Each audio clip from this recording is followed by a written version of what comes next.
It seems to me that the great mistake that was made in the early days was that many people doing this kind of research and work did not realize how important set and setting are, that the magic is not in the substance. It's the substance in the right context, right expectations, right environment.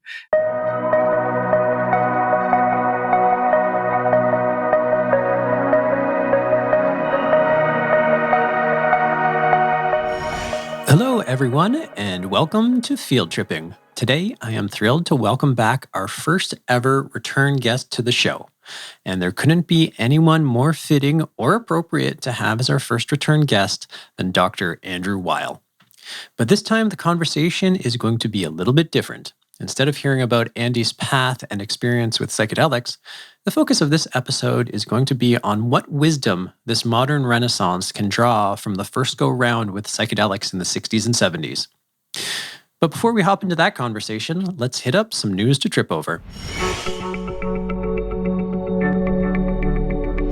Once again, the United States Congress has rejected an effort by House Representative Alexandria Ocasio-Cortez to make it easier for researchers to explore the therapeutic potential of psychedelics. AOC had first tried introducing the amendment in 2019 when it was shut down by a vote of 331 against to 91 in favor. This time, the vote was rejected by a narrower margin of 285 to 140. Even though the majority of her fellow Democrats voted in favor of the amendment, enough sided with Republicans in voting against it. AOC commented that the United States has and continues to uphold an obsolete provision from the war on drugs and fails to make decisions that are long overdue, especially given this pertains simply to research. It's a good reminder that if curiosity is what separates those who are truly alive from those who are just going through the motions, too many of our US politicians are experiencing rigor mortis before death. Secondly, David Olson out of the University of California, Davis, has been exploring non-hallucinogenic psychoplastogens. You can think of these as psychedelics that don't actually have any psychedelic effects, but might be able to rewire the brain in similar ways. One of these molecules, known as tabernanthalog, seems to have anti-addictive properties. Rats given this drug are less prone to heroin addiction and even eat less sugar.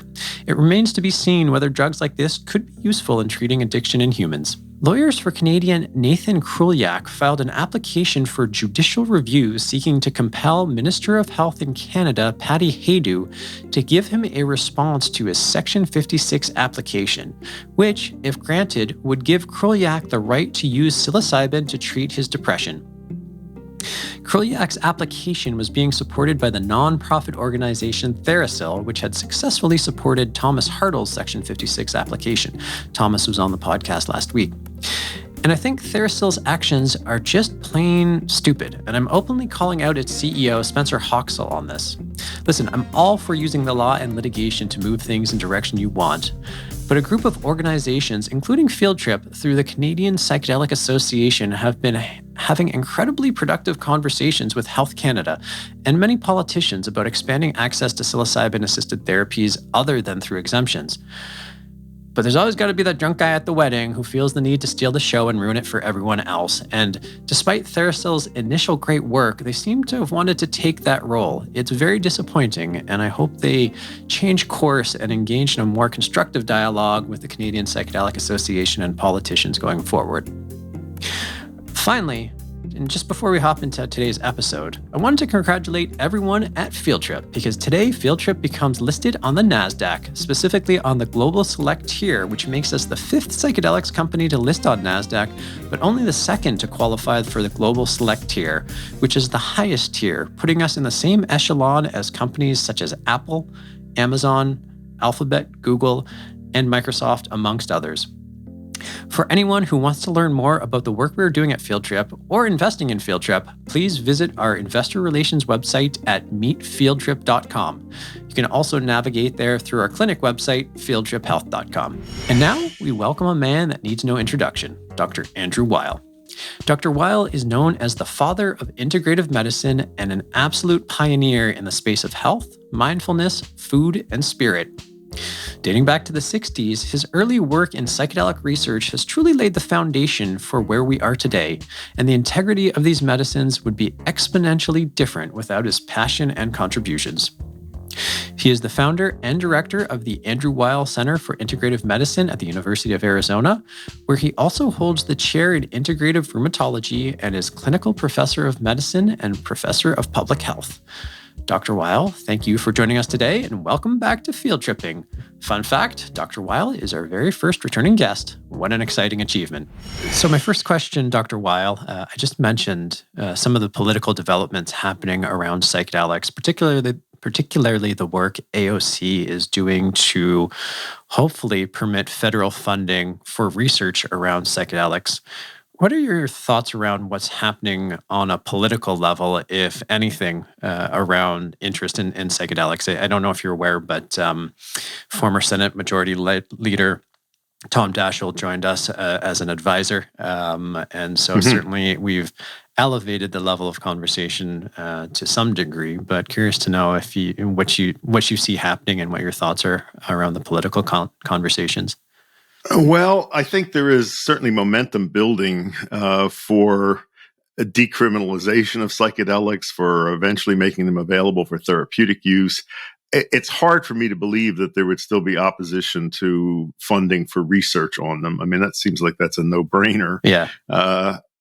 Certainly there's more movement at the state and local level than there is at the federal level. And the big stumbling block is, all of these things are still in the U.S. in Schedule 1, which is defined as substances that have a high potential for abuse and no therapeutic use. And that's, of course, nonsense. But in my experience over the years, drugs move to more restrictive schedules. They never move the other way. So, when something gets into Schedule 1, it's really hard to get it out. But that's really the challenge that faces us. And I would think that under the Biden administration and, new faces at the Justice Department, there would be a lot of sympathy for that. I don't know exactly what it's going to take to make that happen. But at some point, that has to happen. These drugs have to be descheduled and then, defined as being available for trained professionals to use them. Yeah, I agree. It's interesting, too, in the Biden administration is he still seems pretty resistant to broad-based legalization of cannabis. And so certainly in our conversations with Senator Daschle as well, that's been one of the points of contention as to whether, because there's so much stigma around cannabis and psychedelics have been relatively off the radar, more recently, certainly they're on the radar, but relatively off the radar. If there's an opportunity to go in with a blank slate and just go in from the conversation of medical application only, but it'll be interesting. And it really is kind of mind-blowing that there's resistance to even research around it. But that it has to happen. It's going to happen, and it probably will happen suddenly. And, it'll be a great sigh of relief when it does. It sure will. Absolutely. You, for a time, joined us at Field Trip as an advisor, but ultimately decided to part ways to pursue other opportunities within psychedelics. I would love to know what you've been up to. I mean, you had me on your podcast, which was great, and it was fantastic to catch up and chat, but we didn't get into talking about what you've been working on, but I'd love to hear it. I get interviewed a lot about psychedelics, both by print media and podcasts. And as you know, I'm a very strong advocate for them. I think they have enormous potential and could be of great benefit to our society if they were more available and more people knew how to use them. So I'm a strong advocate for them. I'm on the boards of a couple of organizations that are developing products or looking at developing clinics and training programs. Okay. And what excites you about some of the work that they're doing? Is there anything that stands out as being particularly engaging for you or in your mind? Well, I think the research particularly on psilocybin as a treatment for depression, for OCD, for PTSD, and MDMA for PTSD, that's really solid, and the evidence there is very compelling, and is certainly going to put a lot of pressure on legal agencies to make those substances available. So I think that's coming fairly quickly. I see other companies out there that are, there's a lot of scramble to patent analogs of psychedelics. I don't know how I feel about that. Whether, who knows how these compounds will work, and the idea of owning these molecules. I don't know about all that. One of the issues that's come up that I've been thinking about and talking a bit about is that since a number of these compounds and the natural products from which they come originally were used by indigenous peoples.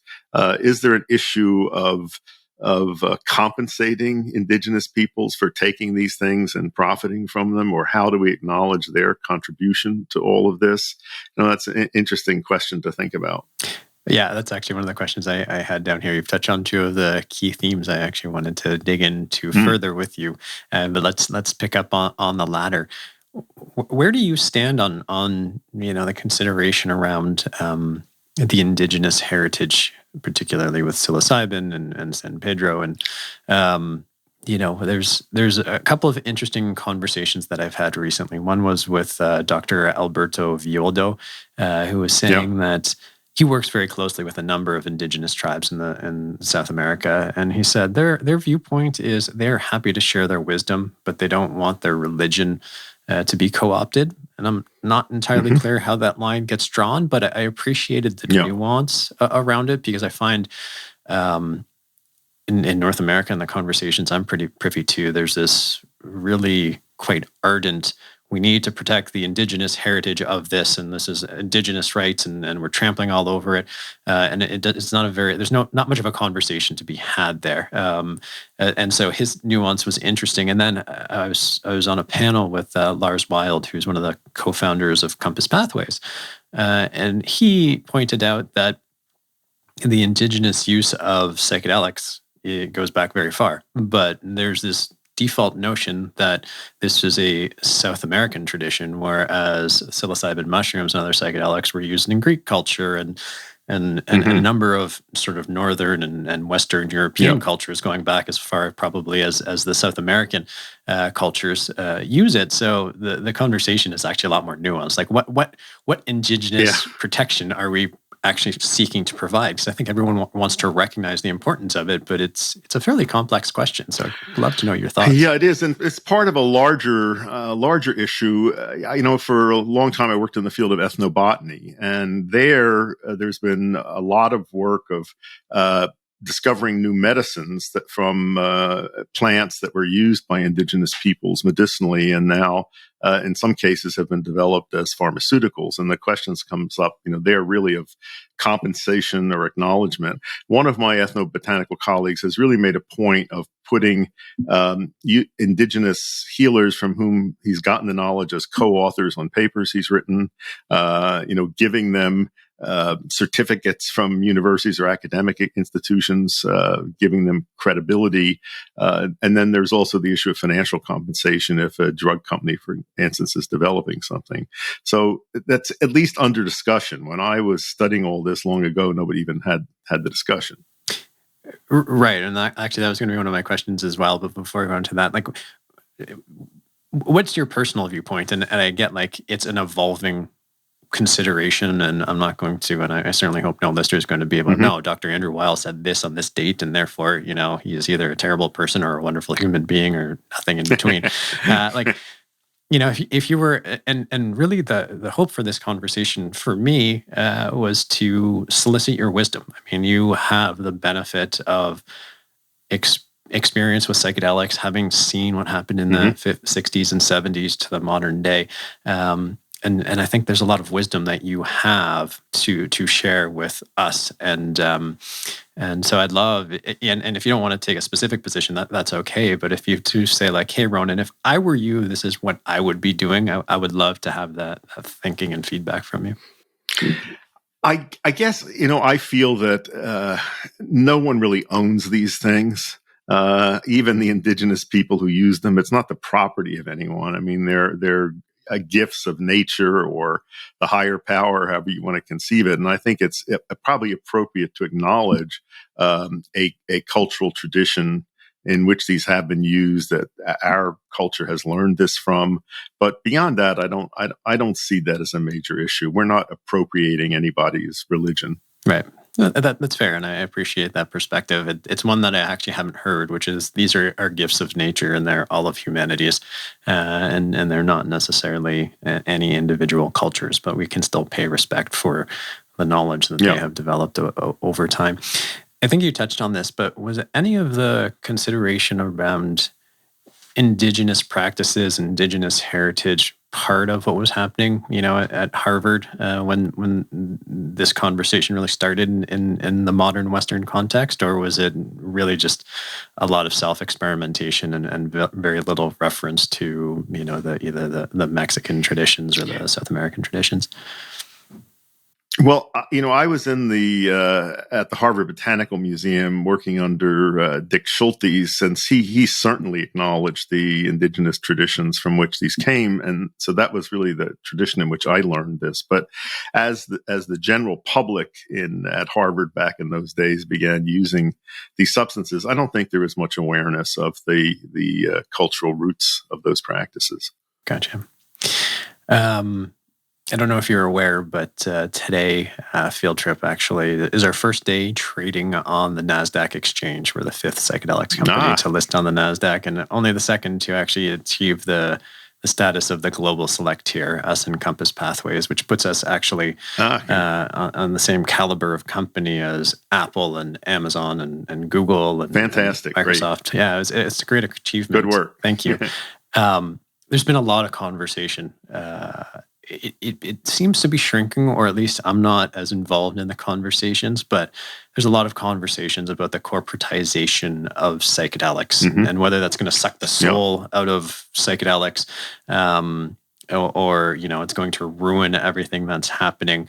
I would love to know your thoughts and your perspective of what you see happening from the industrialization of psychedelics, and if there's any advice, you would offer to keep in mind to people like me or Christian Angermeyer or any of the people involved in the business side of the equation. Yeah, complicated question. I don't know that I know how to answer that. I think that that psychedelics are going to penetrate our culture by various pathways. I think there are some people who are going to continue to obtain these things on the street and use them however they use them, whether that's for individual exploration or in social recreational settings. I think there's going to be the therapeutic use, which will evolve, and that's a really interesting one, and I certainly support that. And I think the real need there is for professionals who are trained in how to guide the experiences. We've talked about that before. In terms of the corporatization, I guess that's inevitable. And how that will play out, I really don't know. I hope it does not detract from what I would consider, and probably you would as well, to be the best possible uses of these substances. Yeah, no, that's a fair consideration. I mean, one of the things I often think about and where I keep landing is, even if we suck out all the tradition around psychedelics, even if this becomes a purely medical application, which I think would be short-sighted and unfortunate. Yeah. Even if, and I know I get a lot of pushback when I say this, but I still come to the same conclusion, even if psychedelic therapies end up being only accessible to privileged white people, which is a source of a lot of concern, that's still better than it not happening at all, right? The more people's mind you opened, even if it's a rich white dude, it's still better than nothing. It's not what we want, but I think it's still good. It's still good. There's no bad outcome here. I think there's just better outcomes and less good outcomes, but they're all still positive. I agree with that. Yeah. Okay. I agree. Cool. Thank you. I had asked this, and you've touched on it a little bit as well. Tim Ferriss, who's an outspoken advocate for psychedelics, was quoted as saying that investing or donating to psychedelic causes has the chance to, quote, bend the arc of history. Having had the experiences you've had, both professionally, personally, academically, Do you think Tim is right that psychedelics can bend the arc of history, or do you think his faith may exceed the actual potential? Because I feel like irrational optimism it tends to be kept for the youthful, and that with age and wisdom we become a little bit more thoughtful and nuanced and a little bit more balanced in our perspectives. And I'm curious to know how your faith in the potential for psychedelics has evolved over time, from being young to now, and truthfully also in the last year or so as this has become a very mainstream conversation again. I think that potential is there. I would agree with Tim about that. And I think our world desperately needs some bending of the arc of history, because it's very clear where our arc is leading us, and it's no place good. And I think that's a really urgent priority right now, that almost everyone I know is anxious, depressed at looking at the scenarios coming for us. I'm up here in British Columbia, and we just had that incredible heat wave a couple of weeks ago, unprecedented in history. And it looked pretty apocalyptic. There was smoke in the air from wildfires. The ocean in front of my place for 3 nights the surface was covered with dead crabs and dead fish, and a huge stench coming off of this excessively warm water. You can really see where things are leading if we don't change our ways. And when you think about how we could change our ways, I don't see it happening. And the one great potential out there is if there's enough change in individual consciousness. And I think psychedelics have the potential to do that if they're used in the right way. So I agree with that. I think that is one of the great promises that these substances offer. Yeah, absolutely. I mean, obviously, I agree. I wouldn't be dedicating my life and my reputation to this kind of work as well. But sometimes, Ronan, let me also say, I don't think it happens automatically. It's not just a person doesn't become enlightened or change their ways just by taking a psychedelic. It has to be done in the right way. The person has to have the right expectations. The experience has to be guided in the right way. But I think there is a real potential there for fundamental change in perspective that can lead to change in behavior, and maybe that can avert the catastrophe. Yeah, I think that's fair. I was speaking with my friend Tucker. I went through a very intense and positive psychedelic experience recently, and it brought up a lot of stuff for me. But I had noticed that following the experience, some of my old behaviors, some of my old outlooks, some of my old perspectives that I thought had been pushed to the side through this magical experience started to percolate up again. And he's like, of course, dude. He's like, you don't wash away 41 years of trauma in a single psychedelic assisted therapy session, or even in 6 months, or even in a few years.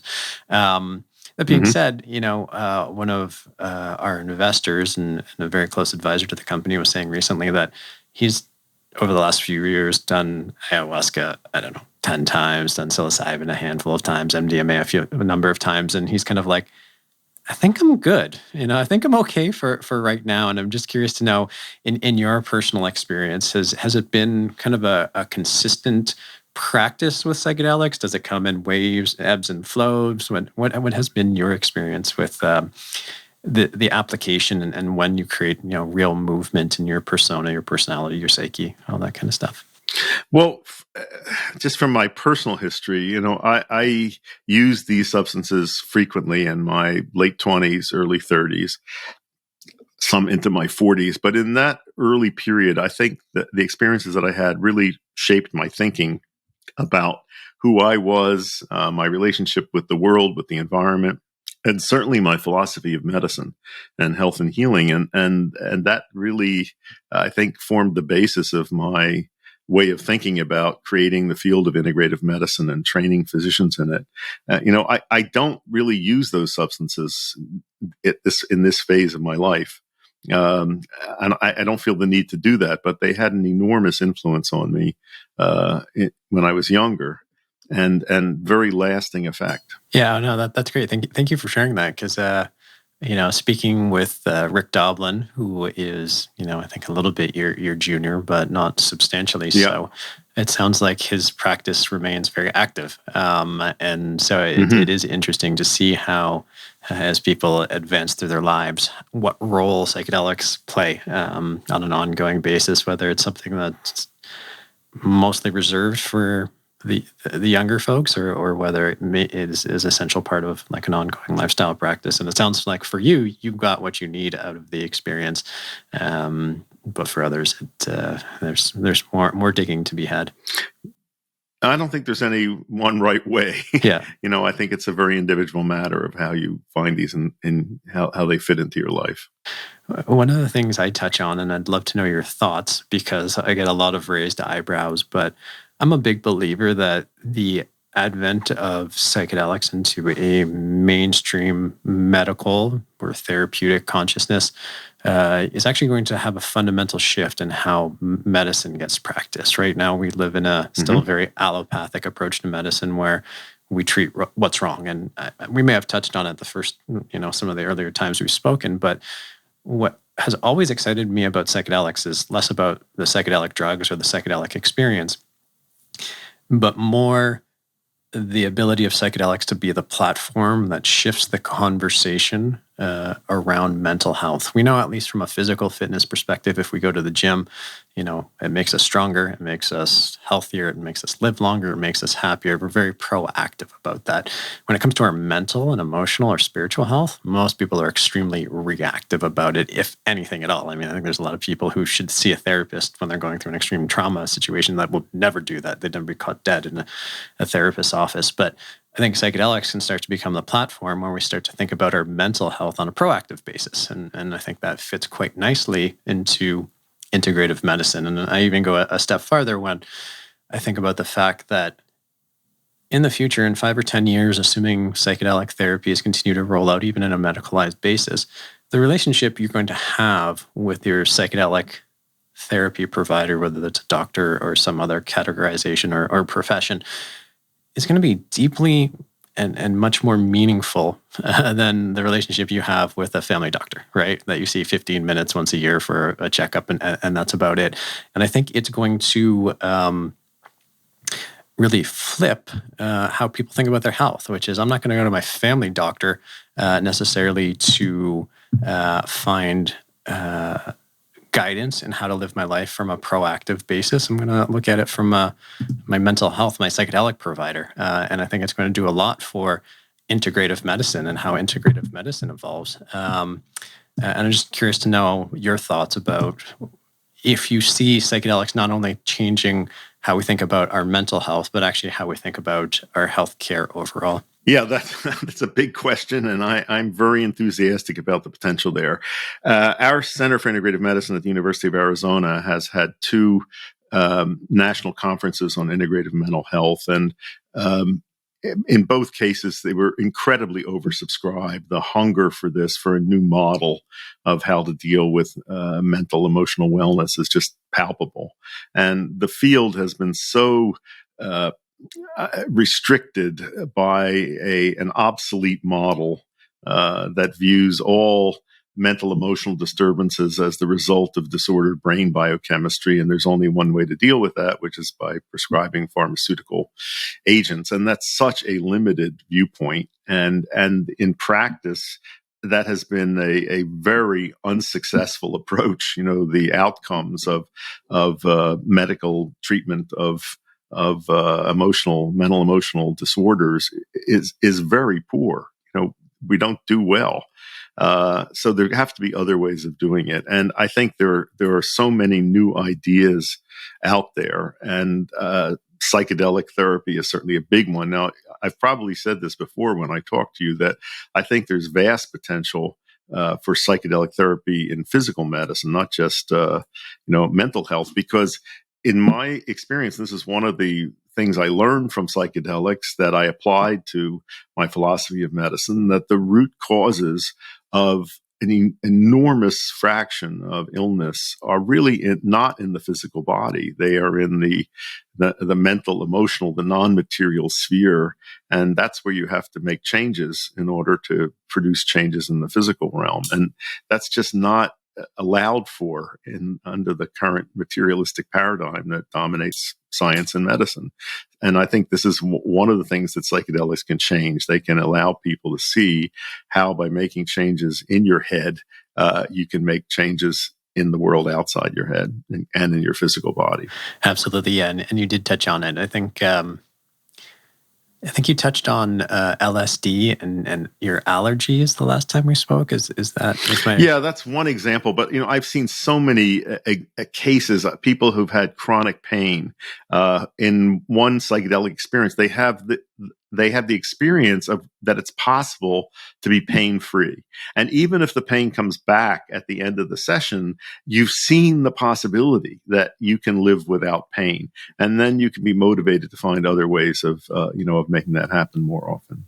100%. That's actually one of the things I was trying to share with my co-founders yesterday. We had dinner to celebrate the listing on the NASDAQ, and I was saying that just the energy of the experience of feeling love or feeling secure, or feeling not judged on a deeper level, a much more intimate level, it moves the needle. It pushes the frame out a little bit. So even though you kind of bounce back to this point where it's not quite as far as maybe you were experiencing right after the psychedelic experience, you felt it in a new way. You've experienced it in a new way, and therefore you realize it's possible. So if you feel pain-free for a few minutes or a few hours or a few days, even if the pain comes back, at least you know the possibility of that. And certainly as it pertains to pain, I think a lot of that is I don't know exactly what the word is, not psychosomatic, but it is very much in your head. And when you change that perspective, a lot changes. I tell people to use the term somatopsychic to avoid the connotation of psychosomatic, because people think when you say psychomatic, you're accusing them of imagining things and making it up. And it's not. It's just that mind and body can't be separated, and that everything is a mind-body phenomenon, and that you want to take advantage of that connection. Absolutely. I'm curious, what other modalities are being discussed at these conferences for integrative mental health? Yeah. Nutrition, a big one, Sure. which has been so ignored in medicine. And there's a fascinating new idea that inflammation is a contributor to depression, and that diet certainly influences inflammatory status. I mean, that's a whole area. Another one is looking at the influence of things like breathing on anxiety states, for example. The using the approaches of Eastern systems like mindfulness. There's a whole range of topics that are just different from the standard biomedical approach, and great deal of enthusiasm for all of these. There's also some fascinating new therapies on the horizon, things like transcranial magnetic stimulation, for example, or pulse gamma light therapy.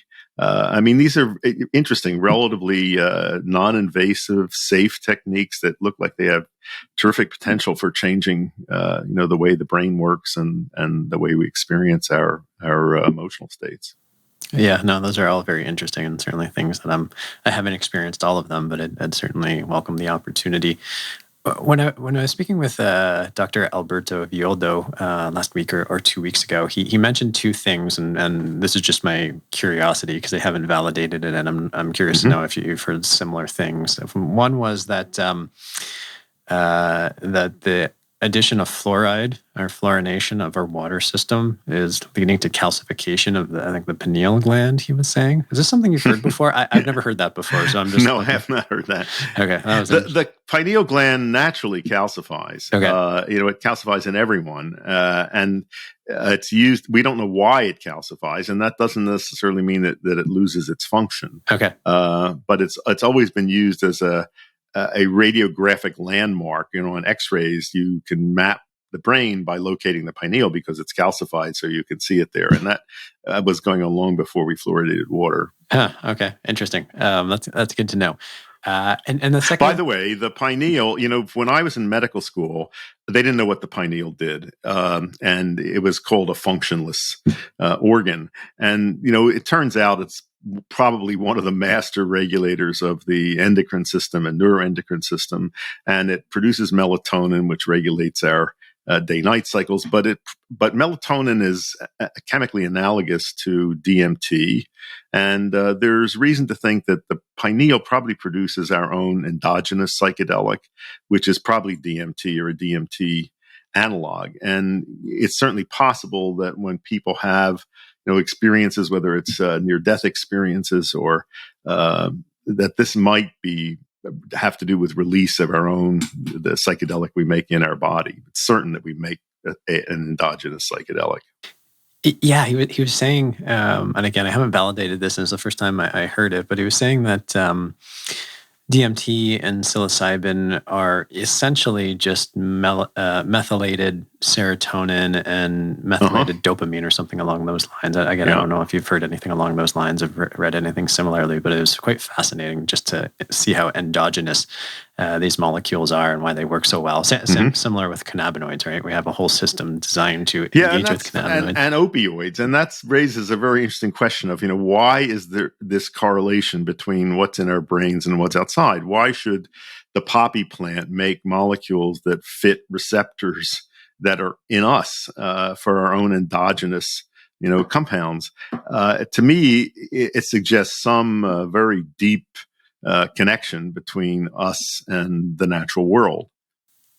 Absolutely. Do you adhere at all or have any belief in the stoned ape theory around psychedelics being what helped us evolve? I don't. And I know, and I get in a lot of trouble for saying that because that's so fashionable. But here's what I think about that. I think that in order to use psychedelics safely, human beings had to get to some basic level of civilization where basic safety was guaranteed. Because I think that a primitive hominid who accidentally ingested mushrooms, that the disordering of sensation would leave you very vulnerable in those times, either to not being able to defend yourself against some predator. To me, it just seems that we had to wait until we had some basic safety handled before we could indulge in those experiences.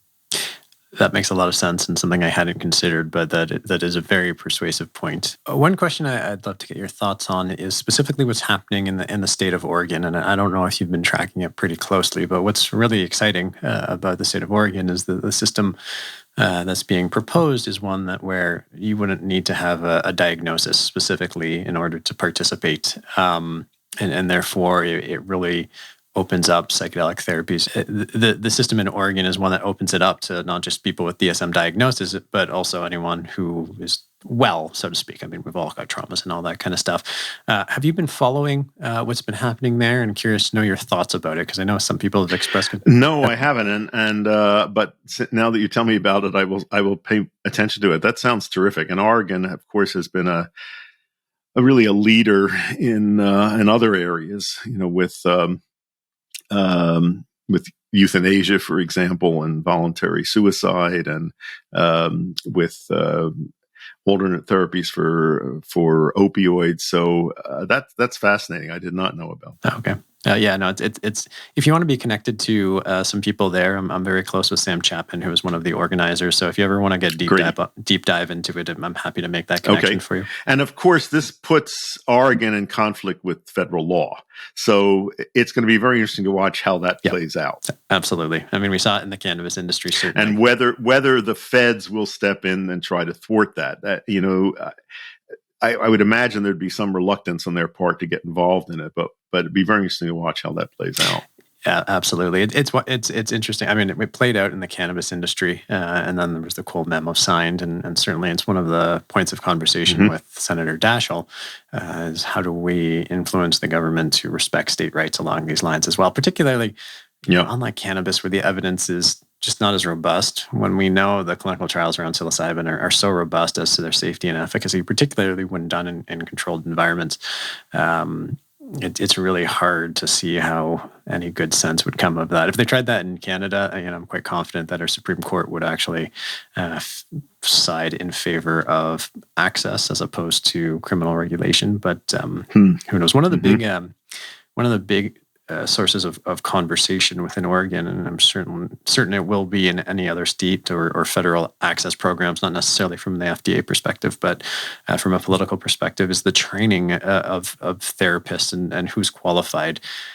Curious to know if you have any thoughts on what the appropriate type of training is. Because I know, for instance, Erwin, the person I work with for my own coaching and personal therapy, he's not a therapist. I don't think he has a degree. I don't think he's just deeply empathetic and understands human consciousness and the human spirit and I think the nature of reality at a deeper level than most people. And I think he'd be an amazing psychedelic guide. But he's one of a kind, so to speak. So just curious to know if you have any thoughts on where the appropriate balance would land. I do not. I don't want to be the one to say it should be this way or should be that way. There are probably many different paths for doing it. I just saw. Are you familiar with this? There's a new school that's just come into existence, psychedelicmedicine.net. Okay. No. And this looks really interesting. It's a very formal program of study with a lot of indigenous shamans as teachers, and a lot of field work involved. That looks great to me. I think there has to be very careful training of people in this field. It probably as in any area of psychotherapy, but the subtleties of directing psychedelic experience in the right direction, that's very complex and takes great sensitivity. Yeah. So I think first would be who you select for training. What people do you even let in to be trained? I think that has to be done very carefully because, the potential, if things go wrong, that can give the people who are opposed to all this a lot of ammunition to shut it down or to restrict it. So especially at the beginning, I think this has to be done very carefully. Yeah, absolutely agree. The hard part is there's so much subjectivity in who is appropriate or not, right? And who you let in. Yep. It seems that in our society, subjectivity is not well received, that it should be objective and everyone should have a shot at it, which, I get both sides of the equation and I have no idea where the appropriate answer lies. And it's going to be one of the challenges as we look to provide legal and regulated access to these kinds of therapies. I know, MAPS and the FDA, I think wants a master's or PhD level psychologist or psychotherapist present, and then the second person can be anything, and then a doctor on call. And it's like, okay, I know a lot of psychologists who are not well equipped to provide this kind of care, notwithstanding the fact that they have letters besides their name. So it'll be interesting. Exactly. One of the things that was touched on in the news to trip over section at the beginning of the podcast is that there are a number of scientists working to explore the applications of non-psychedelic psychedelics, essentially removing the psychedelic experience from the psychedelic drug. I personally support such efforts because I believe not everyone on earth necessarily wants to do the work to get through their emotional and mental traumas and just want medicine, just want a drug that they can take and magically feel better. Personally, that's not my approach. I think there's a lot of value in going through the process. That's part of life and experiencing all of life. But I do get where it comes from. And so I support the research in this direction. I have no idea if it'll work. That's one of the fundamental questions of like whether you need the mystical experience or not to actually have the therapeutic benefit. But curious to know if you have any thoughts on whether it's a worthwhile approach, if you think it's taking too much soul out of the nature of the experience, or whether you're also supportive of it just from the medical application of it. It seems a little silly to me, and I don't really have any basis for saying one way or the other. But to me, trying to take the psychoactivity out of psychoactive substances does not seem like the right approach. Yeah, I hear you. I have one final specific question for you, and then we can kind of go wherever we want from here. But when I reached out to you about this particular podcast and having you back, it really was to try and distill from you any wisdom that you've gained through your life experience, through your professional experiences, through your experience with psychedelics, that you think anybody who's involved in the modern Renaissance would benefit from. Is there any guidance or advice that you'd like to impart to me or to Tim Ferriss or to Christian Angermeyer or anybody doing this kind of work? Because it's one of the things that I realize that there's so much experience that we don't have, having not lived through the 60s and 70s and the ups and the downs and the fallout. And I really just wanted to provide an open forum for any guidance that you may wish to impart upon us as we continue to do the work we're doing and try and, in many ways change the world. Well, I don't really have anything to say that you haven't heard before, but it seems to me that the great mistake that was made in the early days was that many people doing this kind of research and work did not realize how important set and setting are, that the magic is not in the substance. It's the substance in the right context, right expectations, right environment. And that's one of the things that led to problems with early research on LSD, especially that, the first people that were doing this got great results and reported them. And they were people who really knew from their own experience what this was all about.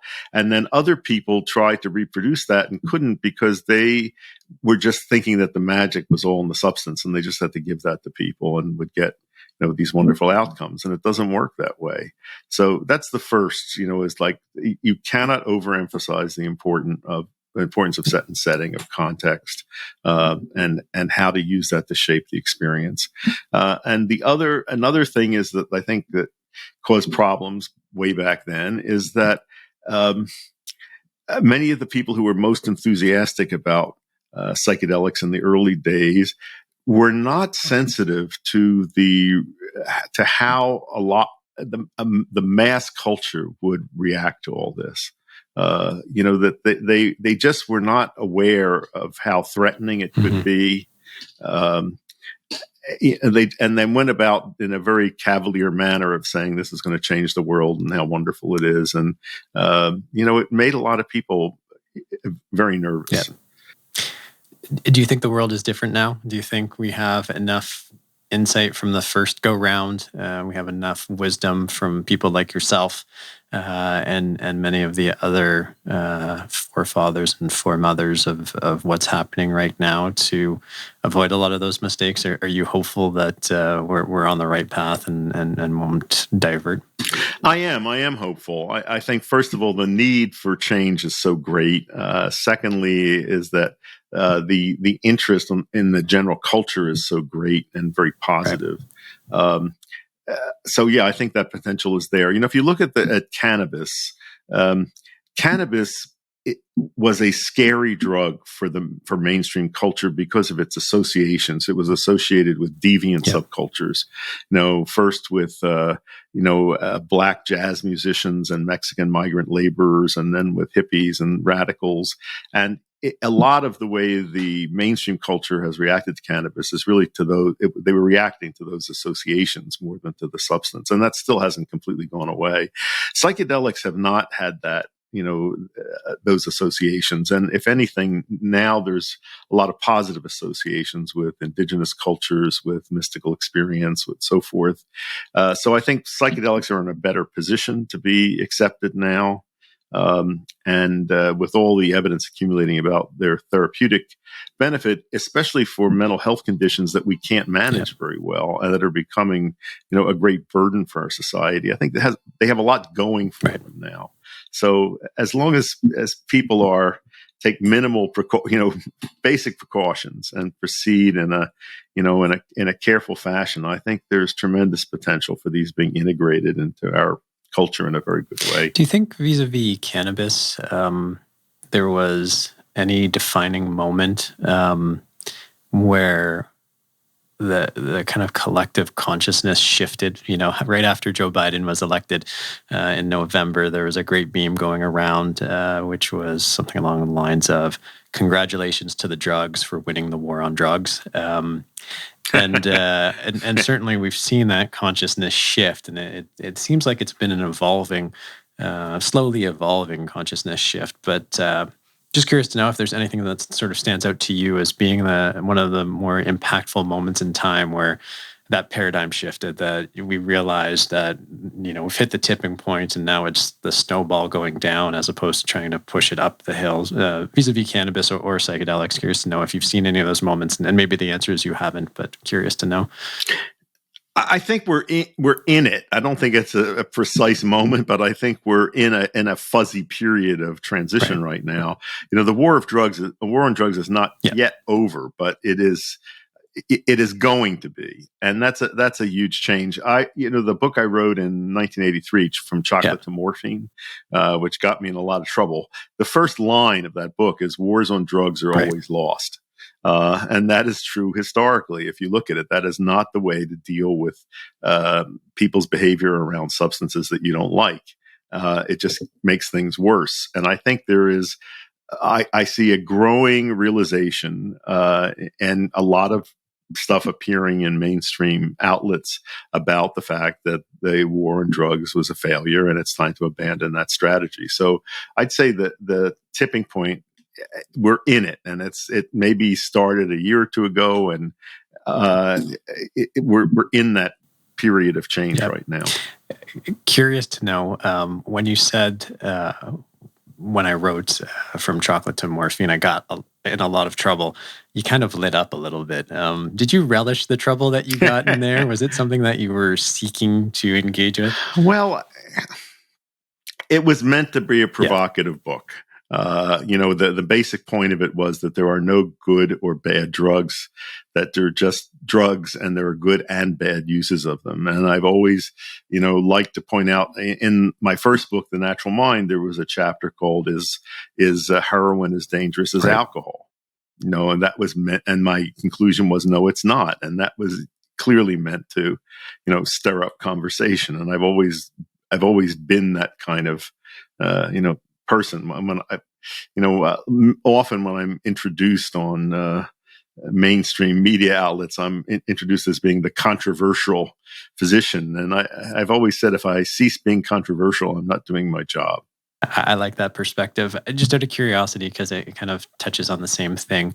Have you read Dr. Carl Hart's new book, which I don't called Drug Use for Grown-Ups, which kind of serves the same argument about there's no good or bad drugs. It's about how you use them.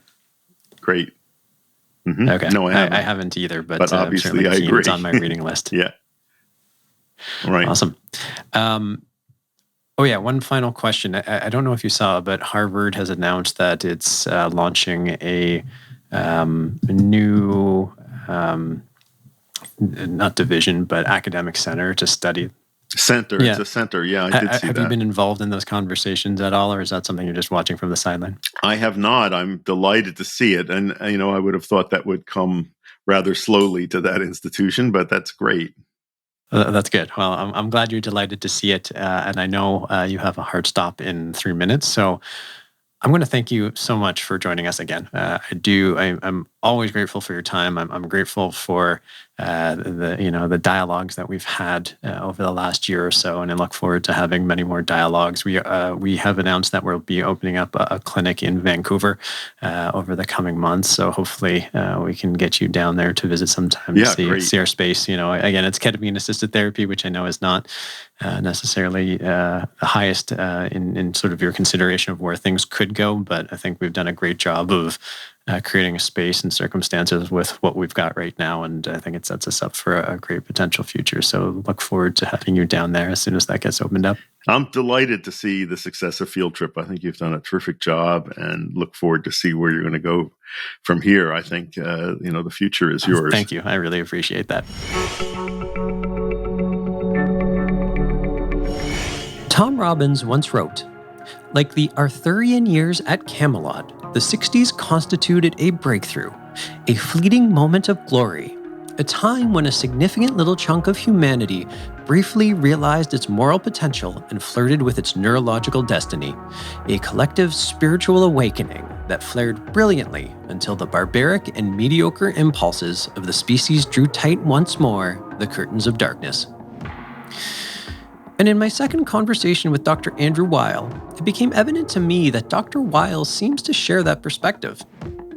I genuinely got the sense that he believed that the spirit of the 60s and early 70s were very much on the right track, bringing an openness and perspective, facilitated in many ways through psychedelics, that represented the future of humanity. Because when it came down to trying to synthesize the benefit of his advice, it was not a cautionary tale. It was not a list of the things not to do, a list of mistakes to be avoided. Rather, it was a simple piece of guidance that bears repeating. Never underestimate the importance of set and setting. On the one hand, we could take this at face value and re-emphasize the importance of the mindset and the physical locations and aesthetics of a psychedelic experience. But my sense was that there was more to that comment than meets the eye. There's a part of me that thinks Andy was trying to share with us that the mistake of the counterculture wasn't an error in vision, but rather that they didn't do the legwork, the preparation to help the rest of society to flirt with its neurological destiny. That the setting, the aesthetic, the place and time of this movement wasn't properly constructed to be accessible to the consensus majority. Or maybe Andy was simply giving us the advice of a good psychedelic guide and helping us to prepare for each of our next individual psychedelic experiences. We don't know. But the beauty of it all is that the ultimate answers can never be given. They can only be received. Thanks for listening. To wrap up today's episode, let's check out one of our audience's questions to trip on. Hey Ronan, is it really necessary to have a sitter or a therapist to get the most out of a psychedelic experience? Or can I just do it on my own? Thank you. The answer is you can do whatever you want, and it's not my place to judge or really to offer advice to you on it.